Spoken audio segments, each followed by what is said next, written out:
पहला प्रश्न माननीय सभापति महोदय कि अर्थव्यवस्था किसके लिए होती है, ये हमें सोचना होगा। खेत खलिहान, फैक्ट्री, स्कूलों, निर्माण स्थलों पे, हॉस्पिटल्स में काम करने वालों के लिए, या एक बिल्कुल ऐसे प्रभु वर्ग के लिए जिनसे हमारी कोई ईर्ष्या नहीं है, लेकिन हम चाहते हैं कि उनकी भागीदारी बाकियों की भागीदारी के बराबर हो। माननीय सभापति महोदय, पिछले एक दशक से गहरा विरोधाभास हम देख रहे हैं। अर्थव्यवस्था कहते हैं तेजी से बढ़ रही है, भारत निवेश के लिए आकर्षण का केंद्र बनता जा रहा है, जबकि करोड़ों युवा रोजगार से बाहर हैं। वास्तविक आय ठहरी हुई है और औपनिवेशिक शासनकाल के बाद आय की असमानता, आंकड़ों की, मैं सिर्फ ऑक्सफैम डेटा की बात नहीं कर रहा हूं, आय की असमानता हमें ज्वालामुखी की ओर ले जा रहा है।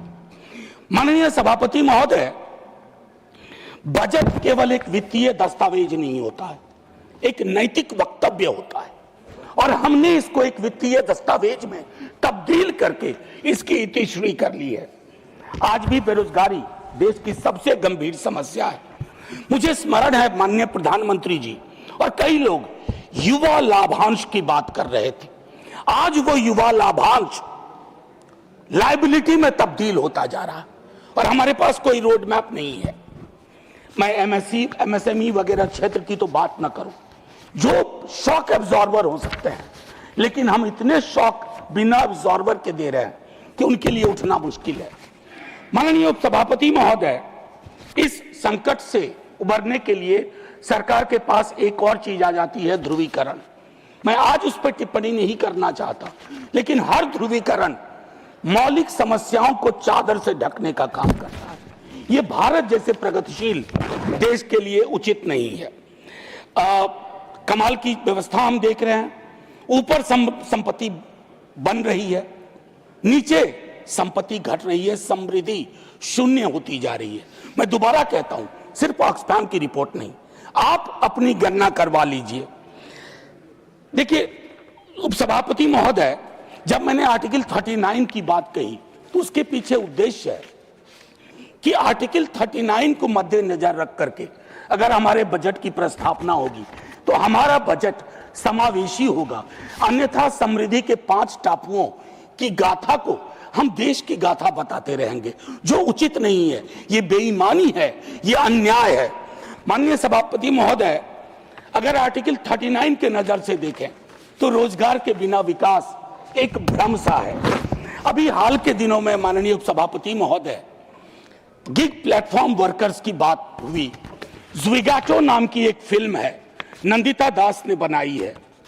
मैं उस फिल्म के स्पेशल स्क्रीनिंग में था और उसी वक्त ये किताबें भी रिलीज हुई। ये रिपोर्ट है सर, जन पहल की ओर से। उस फिल्म को मैंने देखा और उस फिल्म को देखने के बाद कल मैंने एक रिव्यू भी लिखा। गिग और प्लेटफॉर्म वर्कर्स, हमें मानना होगा कि हमारी अर्थव्यवस्था में ये तत्व बढ़ते जा रहे हैं, इनका कंट्रीब्यूशन बढ़ रहा है, लेकिन उनकी सिक्योरिटी कहां है सर?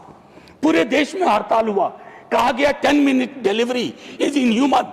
अब इस पे रोक लगा रहे हैं सर, कागजों में रोक लग गया, कागजों के बाहर बदस्तूर जारी है, क्योंकि उनको लगता है कि ये ऐप बेस्ड, जो अगर मैंने रिव्यू में लिखा था कि अगर आज मार्क्स होते ना तो कहते एलिनेशन का चरम है, जहां आप पार्टनर कह करके उस प्लेटफॉर्म के माध्यम से शोषण कर रहे हैं।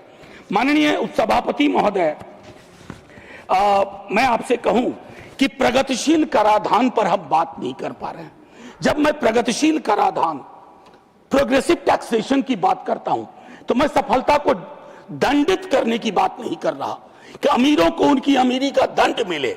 बस अमीरों को यह कहा जाए कि इन्हीं संसाधनों से तुम्हारी अमीरी हासिल हुई है, और अगर तुम्हारी अमीरी इससे हासिल हुई है तो इस संसाधन के सभी भागीदारों के साथ थोड़ा थोड़ा तो बांटो। अगर उसको नहीं बांट रहे हैं तो ये इस तरह का पिरामिडल स्ट्रक्चर होगा पिरामिड का, जहां बेस ही एक दिन गायब हो जाएगा। माननीय उपसभापति महोदय, विकास को केवल जीडीपी की दर से नहीं आंका जा सकता। मैं आज बिहार की बात नहीं करूंगा, मेरे बाकी साथी करेंगे। बिहार क्या फिर 2030 में विमर्श में आएगा? जब अगला चुनाव होगा। विशेष राज्य का दर्जा, हमारे कई साथी यहां बैठे हुए हैं, दिल पे हाथ रखिए, आप भी कहिएगा कि विशेष राज्य का दर्जा मिलना चाहिए। माननीय उपसभापति महोदय, ज्यादा वक्त नहीं लूंगा। जब वक्त थोड़ा बुरा होता है तो वक्त भी गुजरता है और वक्त के बीच से हम भी गुजर जाते हैं। मैं सिर्फ इतना कहना चाहूंगा कि जब मैं कहता हूं कि अत्यधिक असमानता सामाजिक विश्वास, भरोसे को खत्म करती है, ज्वालामुखी की ओर ले जाती है, लेकिन हमारे पास दूसरा विकल्प है, अगेन अंडर आर्टिकल 39, और वो विकल्प है माननीय सभापति महोदय, न्याय के साथ विकास। एक आखिरी, इन दिनों कविताओं का मौसम है, मैंने एक छोटी सी कविता, साहिर लुधियानवी तो हूं नहीं, बस छोटी सी, सर 30 सेकंड में खत्म हो जाएगी। माननीय सभापति महोदय, फिर एक बजट प्रस्तुत किया गया, कागजों पर संयत, सदन में उम्मीद की भाषा, कहा गया आम आदमी का बजट है, और मैं आमो खास में परेशान हूं।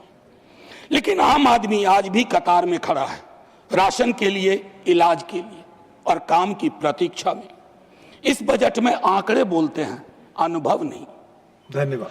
पर यह नहीं बताया गया देश तेजी से आगे बढ़ रहा है, पर यह नहीं बताया गया यह प्रगति किसे साथ ले जा रही है और किसे बहुत पीछे छोड़ रही है। सर, एक अबोध बालक की जिद समझिए, बस 20 सेकंड।